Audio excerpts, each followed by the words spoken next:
6. The Man in the High Castle. The darkness changed. Where the first darkness had been a vast emptiness, the new dark was crushing, claustrophobic. Xelek could feel the walls. She could feel her body. She could feel. All her built-up fears and frustrations resolved themselves into one massive physical effort, a thrust of wings and antennae hammering against the edges of her prison. She exploded into the light.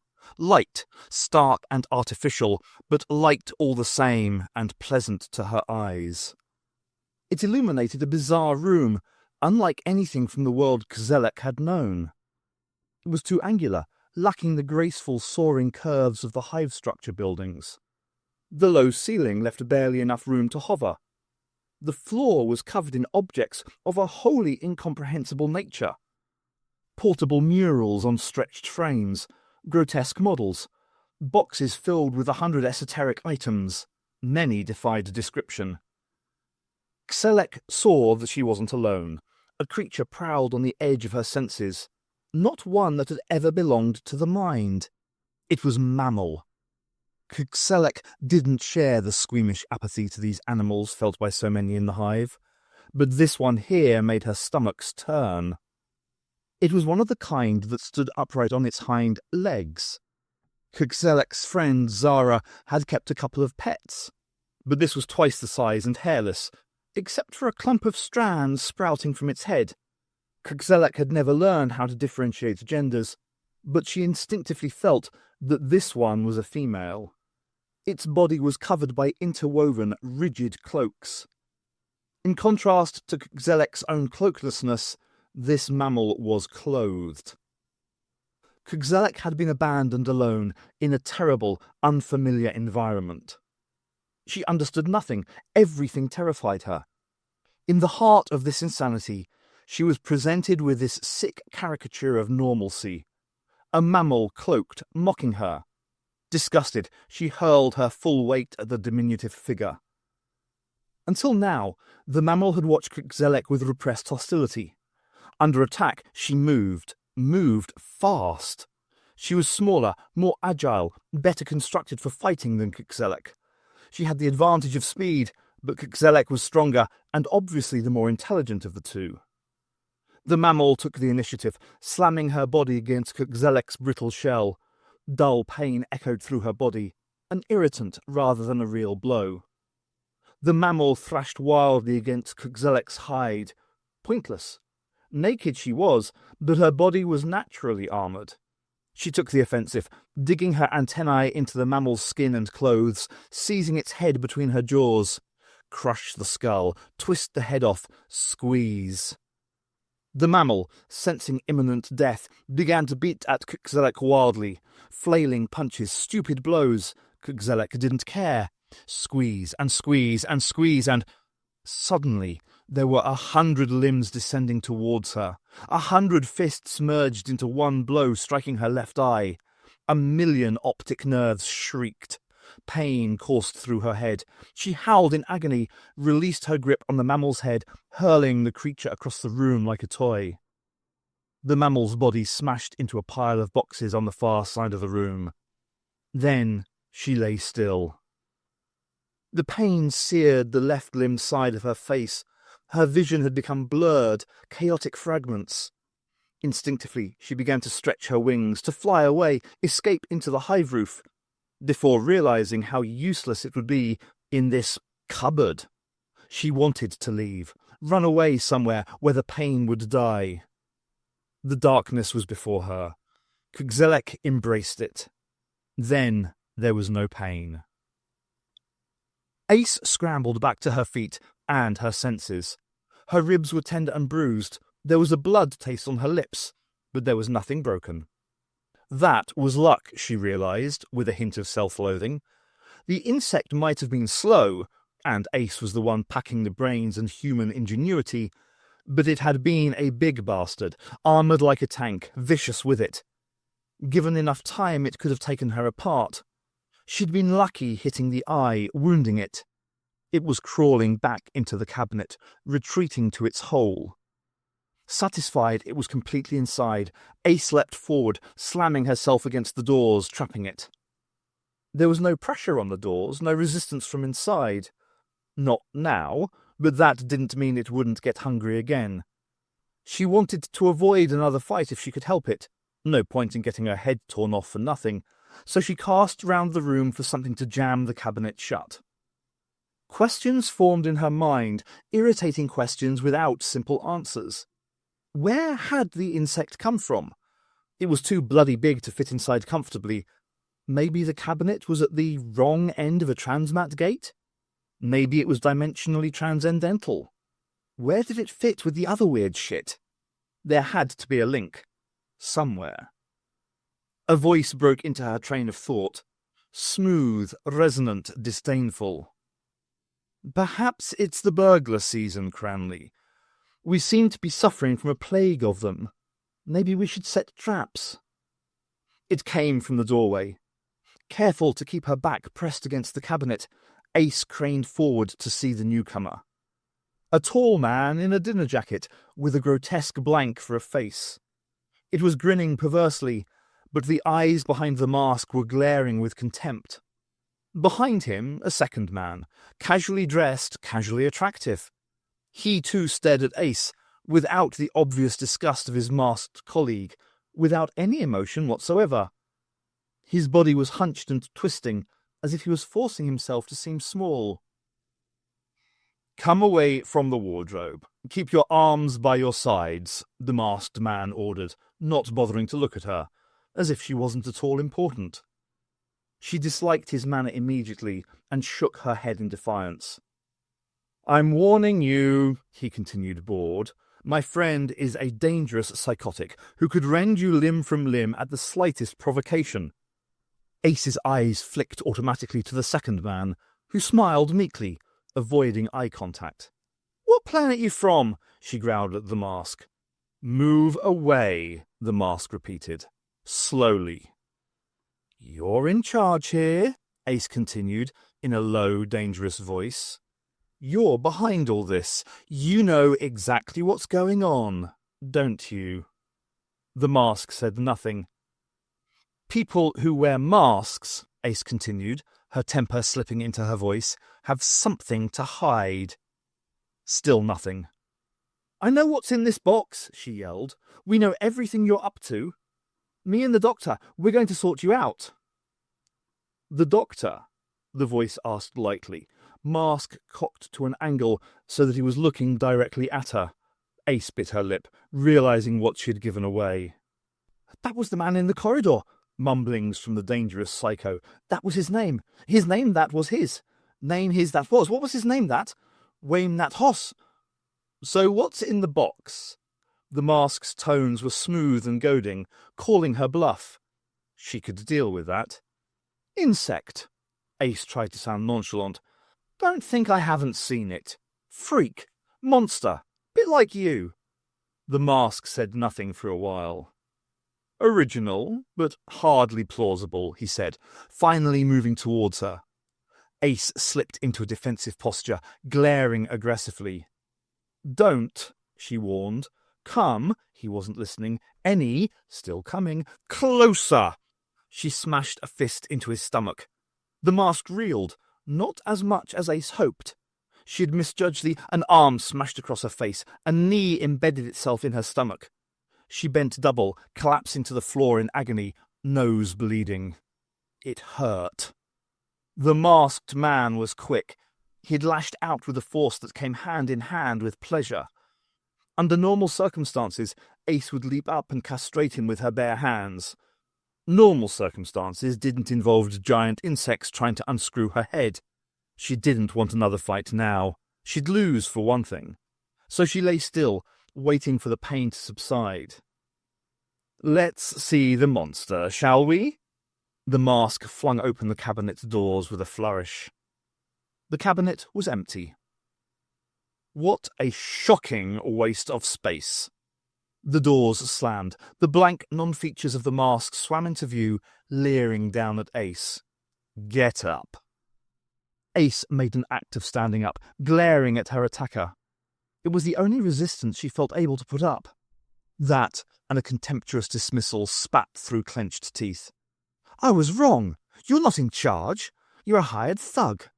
"Ladies first," the mask said wearily, indicating the door. Cranley lingered after Truman had taken the burglar away. There was something about the woman's story that struck a chord. Monsters living in cabinets, like a dream he'd once had or a story he'd heard. He stole over to the cabinet, placing shaking hands on the handles. The woman had been lying. The box was empty. He'd seen it. But there was a part of him that wanted another look, desperately wishing the story to be true. He pulled at the doors, certain of disappointment. He stared into the cabinet, into two vastly complex compound eyes, the eyes of a monster, grey and pink and massive, wings and tendrils, mandibles, antennae, exoskeleton like leather, a monster to end all monsters living in his attic. The stories were true. Thank God. Cranley gazed at the monster dreamily. A part of him was so happy it wanted to kiss the creature below that beautiful, infinite eye. The rest screamed, slammed the doors, and fled from the room. By the time the doctor reached the conservatory door, the yells had stopped. It didn't matter. This was where the sound had come from. This was where Bernice Summerfield was. The door was locked. Wedderburn was heading towards him, not walking as such, but without the urgency that he felt the situation entailed. "Open the door," he snapped. Are you going to open the door, or am I going to force it?" he roared, bristling with impatience. Despite his bluster, he was still carefully observant. Wedderburn was stalling, deliberately trying to slow him down. Not out of malice, perhaps. Wedderburn stalled again. The doctor dismissed him from his thoughts and turned to the door. More haste was needed, less subtlety. A sharp application of pressure just there.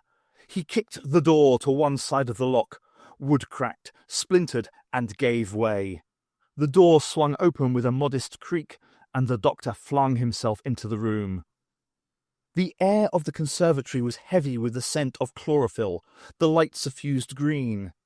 The floor was covered in steaming hot vegetation, growing from deep earth trays. The walls were hidden behind moist tendrils.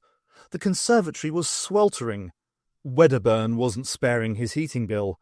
He had recreated the Amazon in miniature, his own tiny piece of paradise. The comatose body of Bernice Summerfield lay slumped on the edge of Eden, half obscured by ankle-deep greenery. The plants around her were writhing. They were orchids, larger than average and coloured white, brown and grey, and moving, thrashing about on thick but flexible stalks. A few bell-shaped heads bobbed up as the doctor approached, guilty children watching a teacher bear down on them. Others ignored him, craning forward to get closer to the body. Limp tendrils extended from the heads of the plants, attaching themselves to Benny's exposed flesh, clustering around her neck and wrists, jostling for positions like suckling animals. Each tendril twisted and throbbed as something pink and liquid coursed through them. Benny's skin was chalky white. The doctor abandoned caution and smashed his way across the room towards his companion. "Break the feeding lines," Wedderburn called. "Try not to damage any of the flowers." The doctor barely heard. He reached to Benny, seized a clump of tendrils in his fist, wrenched at them. The lines remained firmly attached to Benny's skin. A cluster of orchids surged forward, spitting more tendrils at him. They lashed at his face, nuzzling around his neck. There was a sharp pain as one managed to break the skin. He ignored the discomfort and concentrated on Benny, tearing at a single tendril until it snapped. Blood fountained from the severed end, spilling down his shirt, leaving a pink, sticky stain. It was far too much to be healthy. "Leeches!" he yelled, redoubling his efforts. More tendrils were broken, more blood spilled. The broken lines plugged straight back into Benny's bloodstream. "Doctor!" Wedderburn yelled. "Pull her clear, now!" Something heavy and wet landed in the next flower bed. Others followed, slapping down in the midst of the orchids themselves. The plants stopped suddenly, as if considering. The doctor seized the opportunity, scooping up Benny's uncomfortably light body, dragging her out of the orchid's reach. The tendrils fell away, latching instead on the red mounds closer to hand. There was a raw, bloody stench in the air, an easier target. "That should keep them distracted," Wedderburn said wearily, throwing another chunk of meat. The doctor didn't thank him. His attention was focused on Benny and the wet stains that welled up around her neck and wrists. "Mutant varieties," he shouted, incredulous anger directed at the botanist. "They're not mutants, they're alien. They're strange, I admit. I found quite a few mutants in the Amazon, plant and animals, but these are the weirdest." There was a measure of pride in Wedderburn's reply, too much to avoid the doctor's anger. "Don't you realize how irresponsible you've been? You're talking about them like prize winners at a village fete. They could have killed her." "They are prize winners. Vampire blooms. Until recently it was our big myth." Wedderburn scowled, his pride stung. "It's hardly my fault if someone decides to stroll in the middle of them, is it? Why do you think I locked the door?" The doctor looked away, into the cold face of Benny Summerfield. She could be bleeding to death. She could be dying in his arms. Another dies. Always another. Suddenly weary, he let his face sink into his cupped hands. "I'm sorry," he mumbled. "I didn't mean... It's just..." He felt a hand press against his shoulder. Reassuring. "I think we should leave the argument, Doctor. I mean, the blood loss could be... We should do something. Get medical help. Then we'd better get started. What do you suggest?" "What's your name?" "Truman." "Hi, I'm Ace." Beat. "I said hi. You deaf or stupid or what?" Beat. "Is there anyone in there? Am I getting through to anyone? Hello?" Beat. "You don't say much, do you?" Beat. "Why do you wear that mask?" Beat. "Acne, is it? I used to suffer myself until a friend introduced me to Spotaway." "Shut up. It talks, it sings, it dances, it plays the bagpipes. You're a thug, hired muscle. I've seen hundreds like you, mate." Beat. "Where are you taking me?" "To Winterdawn." Beat. Ace and Truman marched on in silence. On the second-floor landing, the silence was shattered. "You don't seem to understand." A woman's voice, not one Ace recognized. The tone was reasonable, going on hysterical, trying to sound calm and collected when they really wanted to scream their head off. Ace knew this. She'd sounded like it herself on many occasions. If you can keep your head when all about, and all that shit. The woman's diatribe was cut off by a low, muffled voice. That was calm and collected. Ace couldn't quite get the gist of it. She guessed that it was something reassuring. Truman seized her by the shoulders, squeezing so it felt like his fingers were digging into the bone. Ace put up a token struggle. She had a right to. He was bloody hurting her. "Journey's end," Truman whispered in her ear. "Now, you're going to be very good for me, keeping quiet and still while I introduce you. Got that?" "Get out!" There was a wrenching pain as the masked man twisted her arms behind her back. "I'd enjoy hurting you," he whispered. "Don't give me an excuse." Ace scowled. Pointless. It wasn't as if he could see her face. She wanted to scream something loud and abusive at him, but he might try something permanently painful.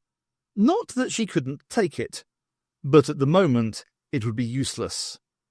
She'd seen hundreds like him before. The woman was shouting again. "I'm telling you, there's this mad bitch wandering around the house. She's already attacked me, and you're just sitting there." "Do you expect me to do anything else?" Low and reassuring rumbled, briefly audible. Deep. Male. "You know what I mean. Someone's got to go for the police." "In we go," Truman whispered. He shoved Ace through the door, keeping a firm grip on her arms. "We can't call the police, not—" "Look what I've found," Truman announced. Ace glanced around the room, drawing in first impressions of her captors and their environment. The room was plainly decorated, starkly furnished, a few scattered chairs and a table. Ace's eye was caught by a pile of video equipment on the table, but she swiftly refocused on the others in the room. At first, she only saw the woman. Dark-haired, mid-20s, rather attractive. She watched Ace with an unnerving and creepy stare. One of her cheeks was slightly bruised, dull purple showing brightly under the electric light. Truman's grip loosened, slightly. Ace didn't see the man for a moment, concealed as he was in an awkward position behind the door. Truman jerked her round and she was able to see him glide from the shadows, watching her with a cocktail expression of suspicion, fear, disgust, and curiosity. He had probably been a tall man. Ace guessed that he was no more than 60, but he seemed much older. There was a weight, a weariness on his face that reminded her that one day she could look and feel just the same. His features were fine and sharp, arched eyebrows and hollow eyes giving him a dark, satanic look. His hair was combed into a flow of grey and white, his eyes hid behind a pair of wire-rimmed glasses, but he peered constantly over them, as if they were for effect only. Despite the sense of age that surrounded him, there was also something young and fiery. The resemblance between this man and the young woman was unmistakable. The old man was dressed in a dark, crumpled suit. His legs dangled, useless and painfully thin, at the front of his wheelchair. "Who are you?" he hissed. "What are you doing in this house?" "She claims her name is Ace," Truman said, leisurely sceptical. "I found her in the attic storeroom. She spun me some yarn about a monster hiding in the wardrobe." A smile flickered on the old man's icy features. "The creative imagination is alive and well. What's she doing here? A burglar or something else?" "Look, I'm intruding." Ace decided to risk Truman's wrath and try a reasonable approach. "But it's an accident. We didn't mean to come here." She stopped, realizing how pathetic it sounded. "Try and stay in the realms of the everyday." The old man was incredulous. Ace didn't blame him. "Who's we?" "Her accomplice is the man I've already seen," Truman interceded. "A medical man, apparently." "I can speak for myself," Ace hissed. "So you can," the man in the wheelchair agreed. "Well, Ace, if that's your real name, something I doubt very much, welcome to my home. I am Professor Jeremy Winterdawn, and this is my daughter Cassandra. But you've already met." Ace glanced at the silent woman, a stranger. Winterdawn was trying to get her off guard. "Sandra, is this the woman who attacked you?" Ace froze, forcing herself to do a double-take. Winterdawn wasn't being obscure. This was mistaken identity. Both she and the professor were staring at Cassandra now, waiting for the answer. "Well, come on. How many burglars can we possibly have?" "It must have been her," Winterdawn snapped impatiently. "No, it couldn't," Ace thought. "It must have been Benny. Wouldn't hurt a fly normally, but capable of great violence." "I can't tell." The woman shook her head, still staring at Ace with a force that should have made her eyes bleed. She looked as if she was on the verge of tears. "I couldn't see properly. I can't tell." There was a short, awkward silence. Ace kept quiet. "Truman," Winterdawn said at last, "go and find her accomplice." There was a swish of air behind her, and Truman's vice-like grip vanished. Only when he was out of the room, the door closed behind them, did Ace relax. "I'm sorry about him," Winterdawn said evenly, hiding any hint of emotion. "He enjoys his work too much. What am I going to do with you?"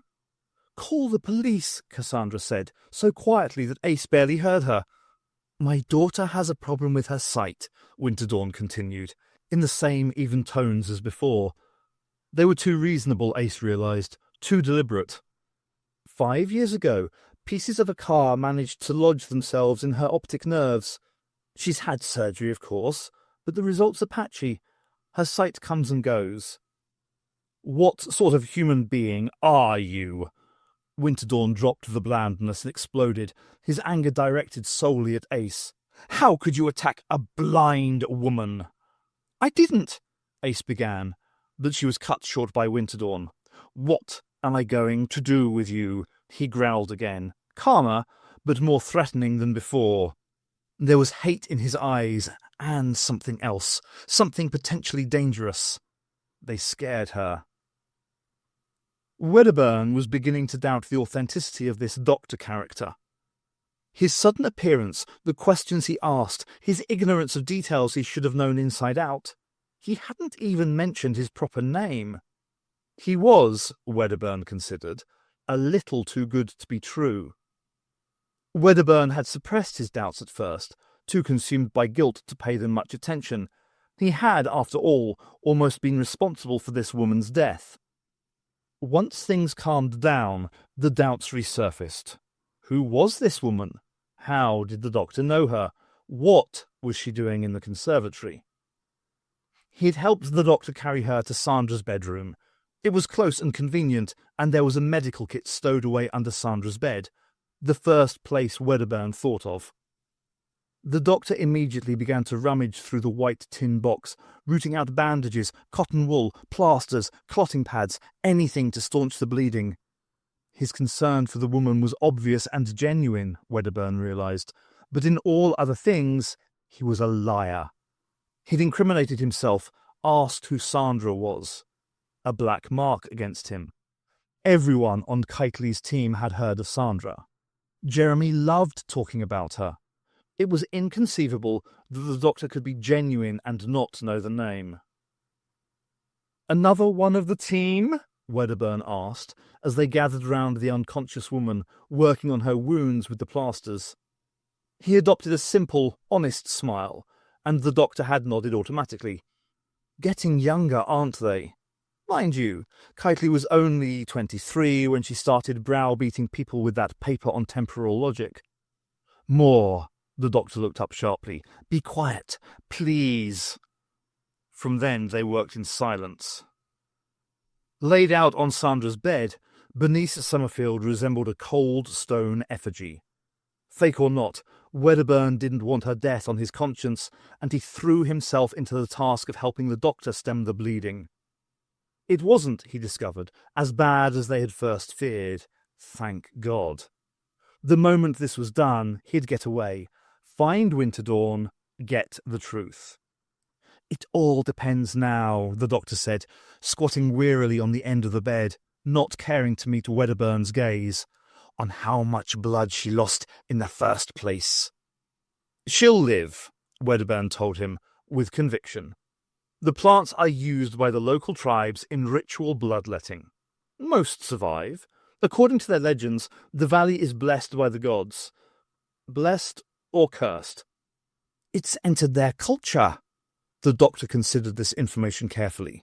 Yes, that makes sense. For the mutation to be so widespread suggests that this valley has been subject to it for generations. Yes, that's what I thought, so Wedderburn cut himself off as the door to the bedroom was flung open. It wasn't, as he'd hoped, Jeremy or Sandra. Just the familiar shambling shape of Justin Cranley. Is Sandra... Justin began, glancing anxiously around the room. Laura, he said, as his eyes lighted on Bernice. But he lost interest and began to stare at his feet, hugging himself compulsively. He seemed even more distracted than usual. Something had clearly upset him. She's not here, Justin, Wedderburn told him. She won't be long. Justin sagged with disappointment. I'll sit in the corner, he said, ambling across to the corner of the room and sinking into an awkward cross-legged shape, saying nothing more. He had captured the doctor's attention for the moment, and Wedderburn took advantage of this distraction to slip from the room. Checking that he wasn't being followed, he slipped along the passageway towards the stairs. Jeremy would probably be in his study or Jenny's old room. A blank white face grinned at him suddenly. Wedderburn almost had a heart attack on the spot. Sorry, Truman said. I didn't hear you coming.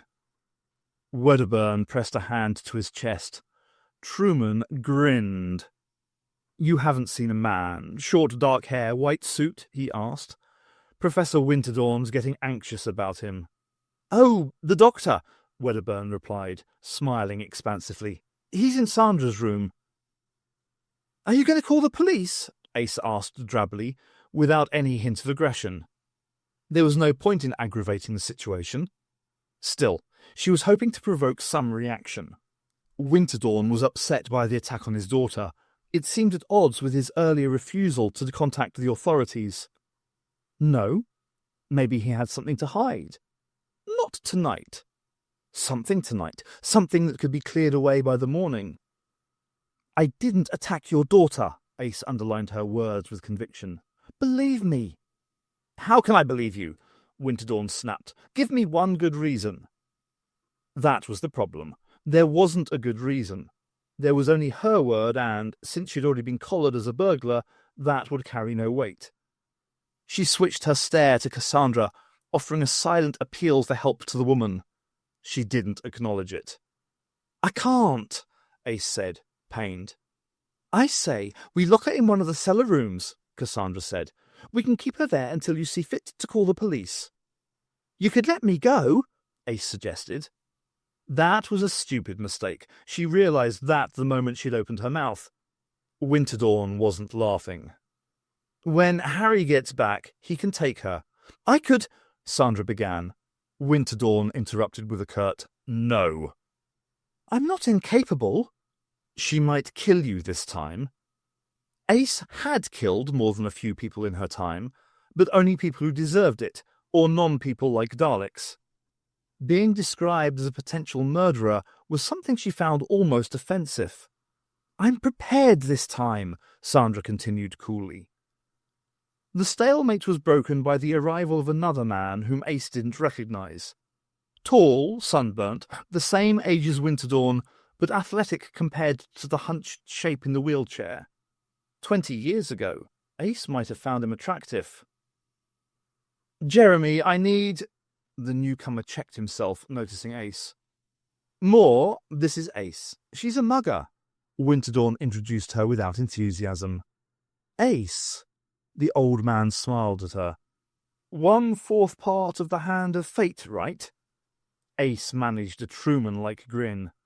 "More, I'm busy at the moment." Winterdorn fidgeted, but his protests were blocked by Sandra, who stepped forward and seized Ace by the shoulders, taking over where Truman had left off. "It's all right," she said. "Ace is just leaving." With less force but more grace than Truman displayed, Sandra manoeuvred her captive from the room. Outside, her grip loosened. "Thanks," Ace said, rubbing her shoulders. "You can get to the cellar under your own steam. Don't try anything."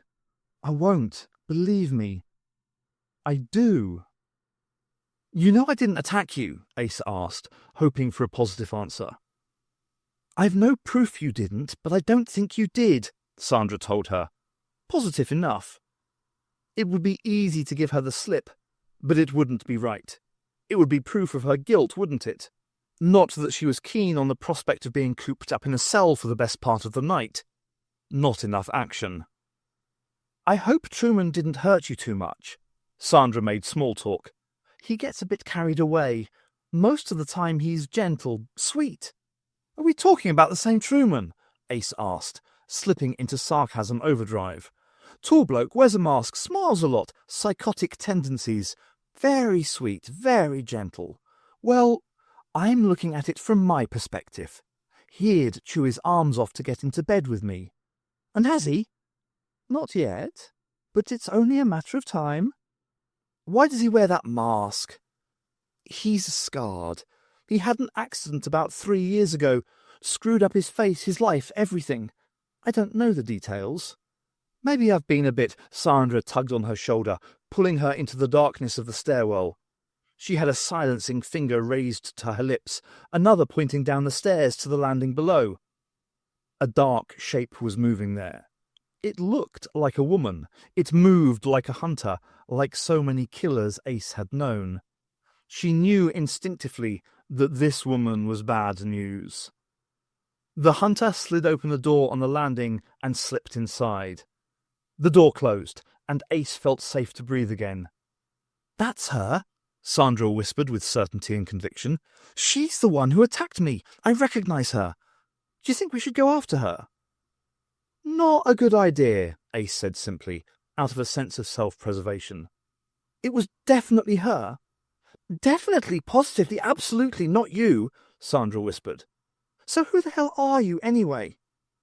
"You wouldn't believe me," Ace said, wondering why everyone she met managed to gravitate to that question eventually.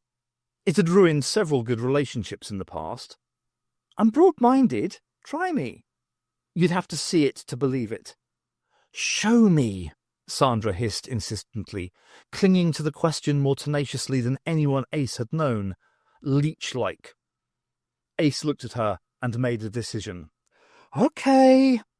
She dug her hands deep into her jacket pocket and produced a small metal item which she held out for Sandra's inspection. The other woman looked at it without comprehension. "We'll need this," Ace told her. "I, stole it from a friend. Lifted it from his pockets." "What is it?" "TARDIS key." "What?" "You'll see." Ace pocketed the key and smiled with sadistic expectation. The corpse of the grey man grew cold on the path. The rain lashed harsher, droplets of water mingling with congealing blood. Tears of rain ran down the dead cheeks. The air stirred by the pathway. Quantum particles buzzed with expectancy. A pulse disturbed the surface of reality. The quanta interacted, weaving patterns, changing the shape of the world. The pulse grew. It reached the atomic level, shifting electrons off their orbits, sending atoms colliding against each other, molecules knitting together. As the pulse took physical shape, so it took on a mental shape. It began to form a cohesive unity, a whole that meshed with its past experience. The pulse remembered itself, its shape, its identity. Atoms bonded together, forming minute architecture, growing ever more ambitious. More matter was drawn together by the pulse, imploding around a single core. The process was agonizingly slow. In slightly less than 2 seconds, the pulse had built a body for itself. The body was full-grown, clothed, self-aware, physically identical to the being it had once been. The grey man stared down at the corpse that had once been his body. Respectfully, he stripped it of its hat, coat, and dark glasses. The old body dissolved. Nothing was left but a few fragments of metal. The grey man did not care to inspect them. He knew what they were. He pulled on the coat and hat over his new but identical clothes, head, hair. He slipped the glasses over a pair of hollow, ancient eyes. They were always unique. Feeling whole again, he set off for the house. He had miscalculated again. He had not expected any further external disruption, and consequently he had lost another body. A sudden thrill shot down his spine. They were gone. The malignants had shriveled up and died. The house was free. He hadn't been needed after all. Maybe the Time Lord.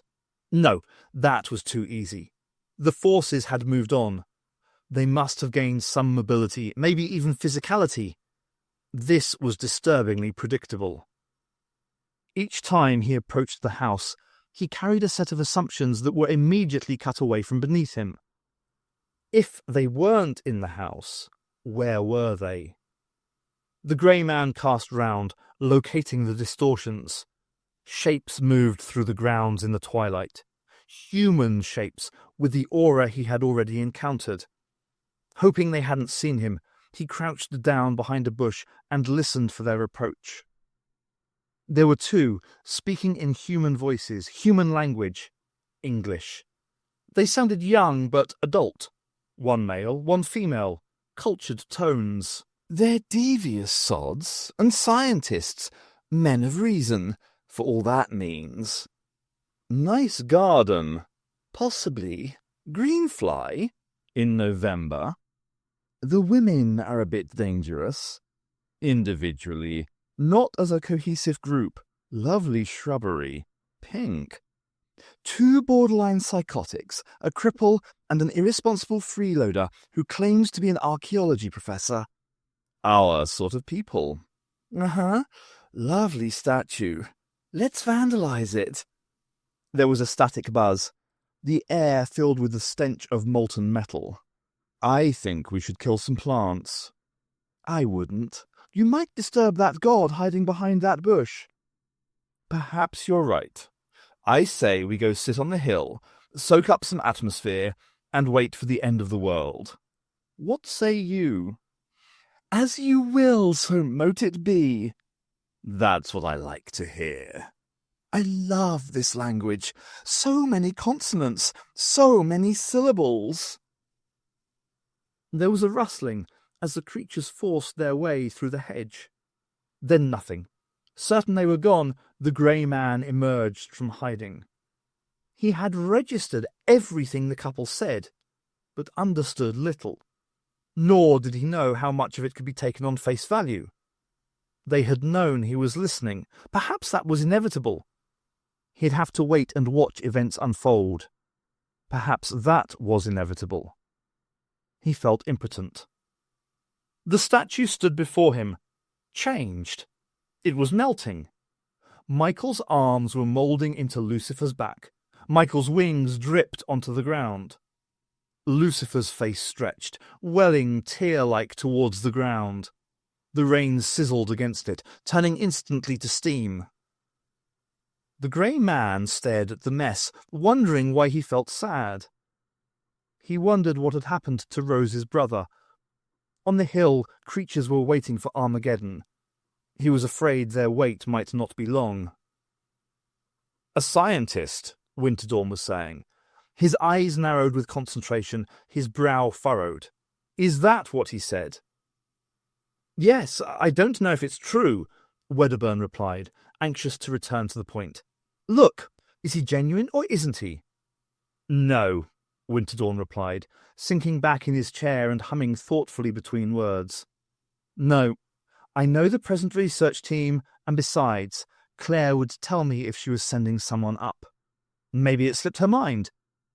Nothing slips her mind. Winterdawn tried to suppress a smile. No, you've been taken for a ride.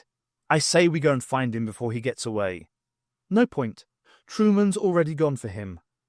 Then what, the police? Wedderburn asked hopefully. He knew what Winterdawn's reply would be. There was a fanatical light in Jeremy's eyes. That light had once shone in his own eyes. I don't know, Winterdawn mused. A scientist. Is that what he said? The doctor kept a lone, silent vigil over Bernice, distracted by nothing, not even the burblings of the deranged individual in the corner. He was certain that Benny would be all right. She hadn't lost that much blood. But if something happened, and he wasn't there... Benny murmured something, shifting uneasily on the bed. Her eyelids flickered. The doctor felt something akin to relief. "Cellar," she muttered, and tried to roll onto her front. She groaned, letting her eyelids float open. The doctor leaned forward. "Don't try to move yet," he advised. "No point in keeping her in the dark. You've lost a lot of blood. 1, maybe 2 pints." "A couple of pints?" Benny's strained voice contained good-natured horror. "That's very nearly a couple of armfuls. Good thing it wasn't any more, because I've run out of arms." "Doctor?" "Yes. Do you ever have one of those days when you feel it was a real waste of time getting out of bed?" She managed a weak grin. "Frequently." The doctor managed a stronger grin. It faded as he heard the door handle turn behind him. He leaned forward and whispered in Benny's nearest ear, "Act dead." "Who needs to act?" she whispered back, but let her eyelids drift shut. The doctor turned, recognizing the figure in the opening doorway. The man in the mask, minus his video equipment, but still instantly recognizable. The mask smiled at the doctor with an air of self-satisfaction. The man behind the mask seemed unsurprised by the doctor's presence. Without expression, it was difficult to tell. The doctor distrusted people who wore masks. He couldn't see what they were thinking. He wanted to know what they had to hide. There was something unnervingly familiar about the newcomer, something about the way he moved. "Doctor," the mask addressed him, "I'm afraid I don't have the pleasure." "Harry Truman." The chill in his voice was belied by his smile. "Oh yes, I think we've met. We had a lively debate about a place called Manhattan, something about the ethics of using fission weaponry on civilian populations." He smiled at Truman, receiving a grin in return. He doubted it was sincere. "You will come with me, please," Truman continued, "and your friend." The doctor dropped his bluff, became defensive. "Benny stays here. She's lost a lot of blood, as Wedderburn will attest if you want to ask him. I don't think she should be moved." He waved in the general direction of the corner where Justin sat, his arms crossed guardedly. "Your friend can keep an eye on her." "Very well," Truman conceded, with a speed the doctor wasn't expecting. "Let me check on her before I go," the doctor asked. "By all means, be quick." The doctor turned away, deeply irritated. Truman's concessions were less altruistic than they appeared. If he'd been argumentative, the doctor could have stalled him for half an hour. "I'll be back," he whispered into Benny's ear. "Doctor," Bernice murmured. "His body language. Wrong. Not natural." "Thanks. Try not to move," the doctor whispered, straightening up and quietly digesting the implications of Benny's advice. "Are you ready?" The doctor nodded, making for the door. The door was blocked. Specifically, the door was blocked by a woman in her mid-20s, wrapped in a trench coat-shaped section of night. Her angular features were topped by a high expanse of forehead and a mess of dark hair, slightly muddy. Her hair had been artificially darkened, her blonde roots were showing. A pair of deep blue pupils stared from beneath a pair of moon-shaped Lennon glasses. The detail which stood out more than most was the stubby gun clenched tight in her fist, one finger itching on the trigger. The wrong end of the gun was pushed directly into the doctor's face. "Now that I have your attention," the woman said, "which one of you is Professor Jeremy Winterdawn?" "They're going to have to go." Female. "Possibly." Male. "You really think they're a threat?" "On their own, perhaps. Together." The female left the threat hanging.